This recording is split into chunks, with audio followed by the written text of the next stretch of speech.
नमस्कार। United Nation framework convention on climate change, जिसे world action climate summit भी कहते हैं, कॉन्फ्रेंस ऑफ पार्टी 28 की जो अदालत है वो लग चुकी है यूनाइटेड अरब एमिरेट्स दुबई में। अब इस अदालत में कुछ फैसले लिखे जाएंगे जो कि यूपीएससी की तैयारी कर रहे एस्पिरेंट्स की या जिस भी कॉम्पिटिटिव एग्जाम की तैयारी बच्चे कर रहे हैं उनकी मुश्किलें थोड़ा बढ़ा सकते हैं। मुश्किलें बढ़ेंगी कैसे? क्योंकि हर दिन एक नया अध्याय लिखा जाएगा जिसके बारे में खासकर कि स्टेट कॉम्पिटिटिव एग्जाम जैसे कि यूपीपीसीएस और यूपीएससी की तैयारी कर रहे एस्पिरेंट की मुश्किलें बढ़ा सकते हैं, क्योंकि हर अध्याय के बारे में जानना हर एस्पिरेंट के लिए बहुत ज़रूरी है। तो आज मैं डिस्कस करूंगी लॉस एंड डैमेज फंड की।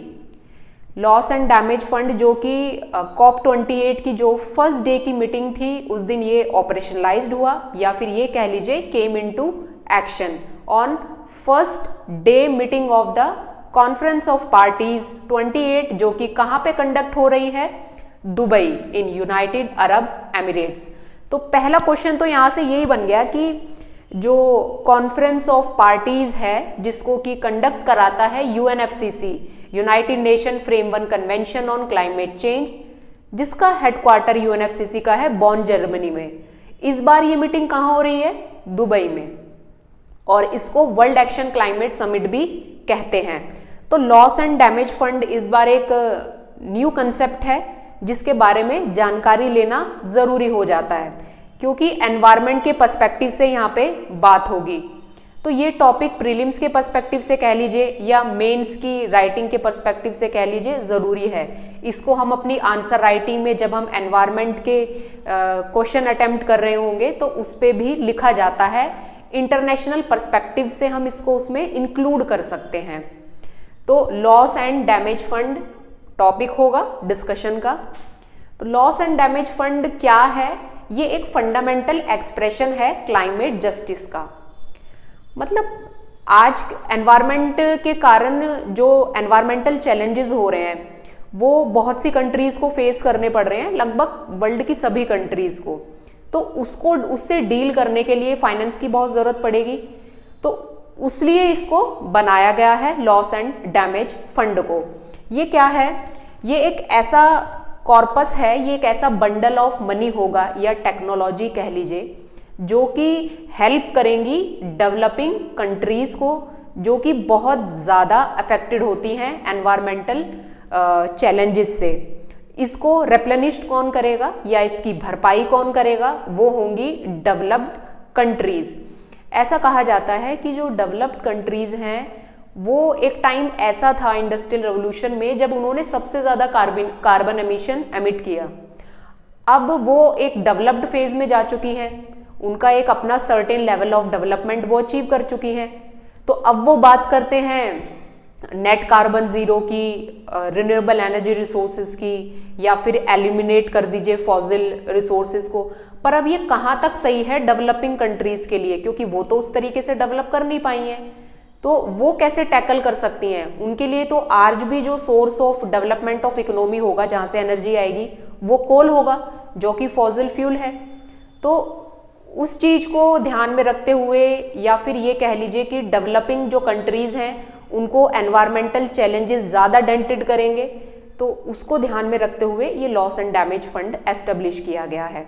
इस फंड को कौन कौन मेंटेन करेगा, या ये कह लीजिए कि कौन इसकी भरपाई करेगा या इसको रिप्लेनिश्ड करेगा? तो वो कौन सी कंट्रीज हैं? डेवलप्ड कंट्रीज हैं। And used by the rest to the, कुछ ऐसे एनवायरमेंटल चैलेंजेस हैं जो कि अनअवॉइडेबल हैं, जैसे कि टेम्परेचर राइज होने के कारण ग्लेशियर्स का मेल्ट हो जाना, जिसके कारण जो सी राइज है वो होगा ही होगा। इससे क्या होगा? जो आइलैंड स्टेट्स हैं वो अफेक्ट होंगी। जो आइलैंड स्टेट्स हैं, आइलैंड के अराउंड स्टेट्स हैं जो कि लिस्ट डेवलप हैं, वो अफेक्ट होंगी ही होंगी। ठीक है, साइक्लोन्स आ सकते हैं, सुनामी आ सकते हैं। तो ये कुछ ऐसे अनअवॉइडेबल कंडीशंस हैं या अनअवॉइडेबल चेंजेस हैं जो कि क्लाइमेट चेंज की वजह से होते हैं। तो उनको टैकल करने के लिए ये क्या बनाया है? Loss and damage fund. ये कब एस्टेब्लिश हुआ है, कब ऑपरेशनलाइज्ड हुआ है?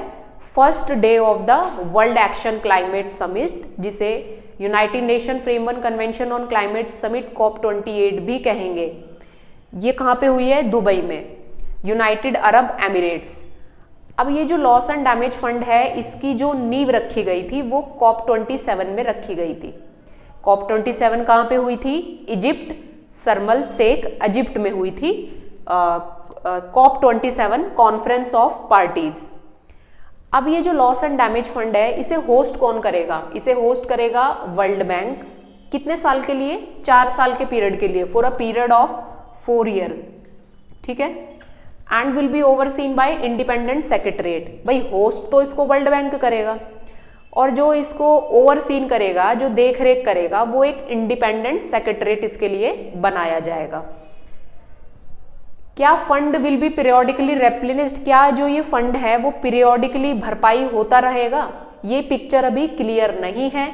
The picture is still haze of what? That the fund will be periodically replenished. ये अभी पता, इसके बारे में जानकारी नहीं है। अब वर्ल्ड बैंक को कुछ कंडीशन मीट करनी पड़ेंगी। ऐसा नहीं है कि जो डेवलप्ड कंट्रीज है वो ऐसी आंख बंद करके वर्ल्ड बैंक को पैसा दे देंगी। वर्ल्ड बैंक को कुछ कंडीशंस मीट करनी पड़ेंगी। If these conditions are determined, if these conditions are dented, तो क्या होगा कि जो ये फंड है वो एग्जिट कर जाएगा। ठीक है, कुछ कंडीशन रखी जाती है, तभी डेवलप्ड कंट्रीज ऐसे ही नहीं है कि पैसे ही पैसा दे देंगी। Fund can exit the world bank. अब ये भी परमानेंट नहीं है कि वर्ल्ड बैंक के पास पैसा रहेगा। अब कुछ कंडीशंस हैं वो सेटिस्फाई नहीं करेगा, वो ट्रांसपेरेंसी को सेटिस्फाई नहीं करेगा अगर वर्ल्ड बैंक, तो फंड वर्ल्ड बैंक से एग्जिट हो सकता है, वहां से फंड कहीं और परमानेंटली ट्रांसफर हो सकता है।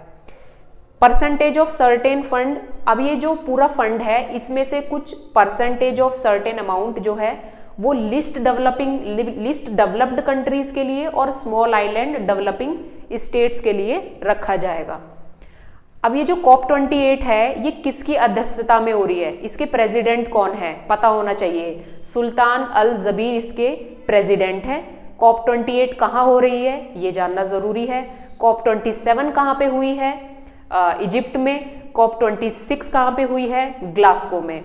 अब ये मैं पिछली कॉन्फ्रेंस ऑफ पार्टीज की बात इसलिए कर रही हूँ क्योंकि Uttar Pradesh public service commission का जो एग्जाम है उसमें कभी कभी ये पूछ लिया जाता है कि पिछली वाली मीटिंग कहाँ पे हुई थी, जो पहले मीटिंग हुई थी। वो करंट की बात नहीं करेंगे, वो पहले जो हुई थी, थोड़ा सा डिफिकल्टी लेवल बढ़ाने के लिए कि आपको पहले का भी पता होना चाहिए।